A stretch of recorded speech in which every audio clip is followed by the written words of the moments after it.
ओम श्री गणेशाय नमः।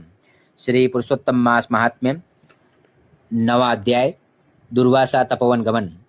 सूत जी कहने लगे कि इसके बाद नारद जी विस्मय युक्त हो मेधावी ऋषि की कन्या का वृतांत पूछने लगे।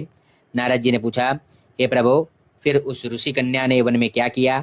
क्या किसी ऋषि ने उसके साथ विवाह किया?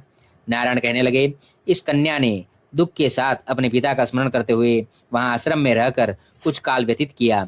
भाग्यवश एक दिन उस वन में अपनी इच्छा से विचरण करते महाकोप वाले दुर्वासा मुनि आ गए। आश्रम में मुनि को आता हुआ देखकर शोक सागर में डूबी हुई उस कुमारी ने उठकर धीरज धारण करके मुनि के चरणों में नमस्कार किया। नमस्कार करके मुनि को अपने आश्रम में लाई। अर्घ्य पाद्य और वन के नाना प्रकार के फलों से आदर करके मुनि का पूजन किया। फिर मुनि कन्या आदर से कहने लगी, हे मुने, आपको नमस्कार है। मुझ दुर्भागिनी के आश्रम में आपका कैसे आना हुआ? आपके आने से मेरे भाग्य का उदय हो गया, अथवा मेरे पिता के पुण्य प्रताप से मुझको समझाने के लिए आप आए हैं। आप जैसे महात्माओं के तीर्थ रूपी पांवों के रजकण को स्पर्श कर मेरा जन्म सफल हो गया, जो आप जैसे महात्माओं का मुझको दर्शन हुआ। इस प्रकार कहकर यह बाला उनके आगे चुपचाप होकर बैठ गई। तब दुर्वासा मुनि कुछ हंसकर बोले, धन्य धन्य है ब्राह्मण पुत्री, तुमने अपने पिता के कुल का उद्धार कर दिया है।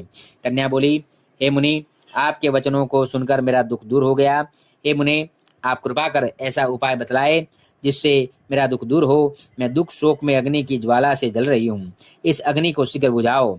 मेरे हर्ष उपजाने वाला और कोई नहीं दिखाई देता।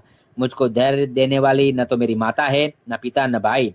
मैं दुख पीड़ित किस प्रकार जीवन निर्वाह करूं? जिस दिशा को देखती हूँ वही अंधकार दिखाई देता है। अतः हे तपोनिधे, मेरे दुख को दूर करने का उपाय जल्दी करिए। ऐसा कहकर वह बाला उनके आगे बैठ गई। दुर्वासा मुनि उसके उपाय के वास्ते सोचने लगे।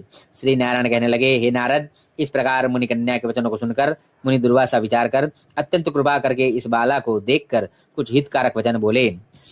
इति श्री पुरुषोत्तम मास महात्म्यम 9वां अध्याय समाप्त।